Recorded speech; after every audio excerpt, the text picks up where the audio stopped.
Quels sont les différents types d'accompagnement que vous avez dans ce projet-là, de mettre sur pied l'approche par métier? Est-ce que l'État est de votre côté? Je dois déjà dire que rien de sérieux ne peut se faire sans l'accompagnement de l'État. Je pense que l'université agricole est une institution qui est bel et bien autorisée par le ministre d'État, ministre de l'Enseignement supérieur. Et nous sommes sous la tutelle de l'université de Yaoundé 1. Donc le séminaire déjà est placé sous le haut patronage du ministre d'État, ministre de l'Enseignement supérieur. Et tous les ministères techniquement compétents ont été associés, notamment le ministère de l'Éducation de base, le ministère des Enseignements secondaires, le ministère du Transport, le ministère de la Jeunesse, le ministère de l'Emploi et de la Formation professionnelle, le ministère des Mines, de l'Industrie et du Développement technologique, le ministère des Petites et Moyennes Entreprises, le ministère de l'Économie, du Plan et de l'Aménagement du Territoire. Il y a pratiquement une vingtaine de ministères qui sont associés.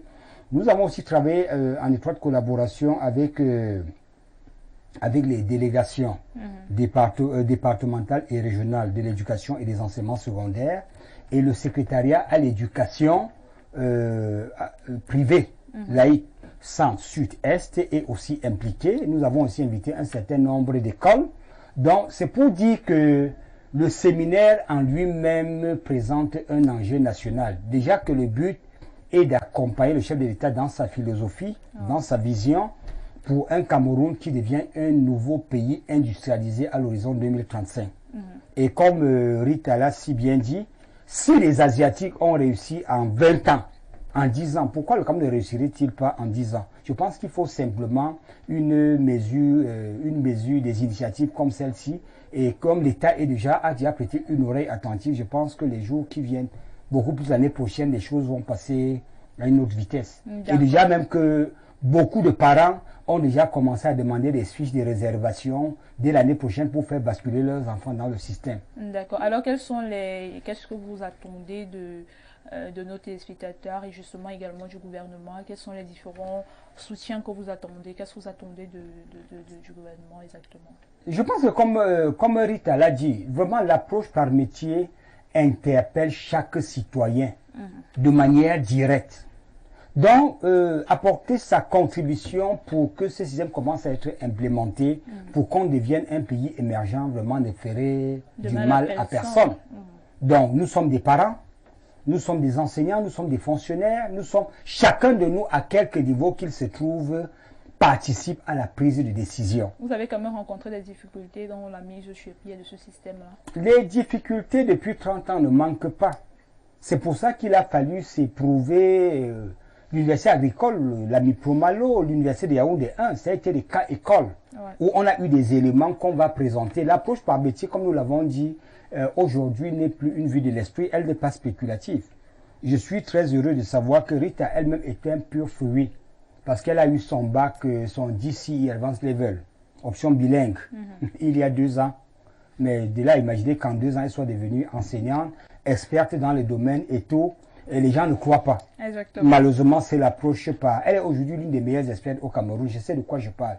Et toute personne qui voudra la rencontrer sur le chemin pourra peut-être avoir une idée encore différente de celle que j'ai actuellement. En tout cas, on souhaite bon vent à Rita, également à vous. On espère que l'approche par métier viendra justement apporter quelques manquements à notre système éducatif actuel. On ne dit pas que notre système éducatif actuel est mauvais. Voilà, on veut juste l'améliorer. Je pense que c'est ça, monsieur Kenyé. Il faudrait juste l'améliorer à travers... Non, je pense que dire qu'il est mauvais, ce serait insulter l'intelligence camerounaise. Les Camerounais dans le monde, partout où ils arrivent, excellent. Le défaut, c'est que nous, on n'arrive pas à tuer notre propre intelligence pour faire décoller notre pays. Vous comprenez? Donc il faudrait que nous chassons cette malédiction et que le Cameroun maintenant se mette vraiment en rang uni sur les autoroutes du développement. C'est de ça qu'il est. Voilà le défi que nous avons à relever. D'accord. Le système éducatif, il est bon, mais il ne nous profite pas. Tous les jeunes qui vont travailler aux États-Unis à la NASA, ils travaillent contre nous. Il est question maintenant que nous ayons nos propres jeunes qui travaillent maintenant pour le développement du Cameroun. Qu'on ait des véhicules, c'est pas Mohamed, une Cameroun, des téléphones, des avions et tout. C'est de ça qu'il est question. D'accord. Alors, on espère que d'ici, avec vos propositions, les personnes adéquates ont écouté vos sollicitations et puis vos propositions sera prise en compte. Et puis, grâce au séminaire du 28 et du 29, cela va porter ses fruits. Alors, Monsieur Kenyé, merci d'être passé à nouveau sur ce plateau.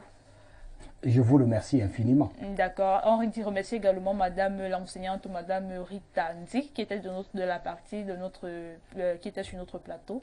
Plaisir partagé. D'accord. Alors, on te souhaite bon vent dans ta carrière d'enseignante, chercheur et puis dans les sciences de l'éducation. Thank you very much.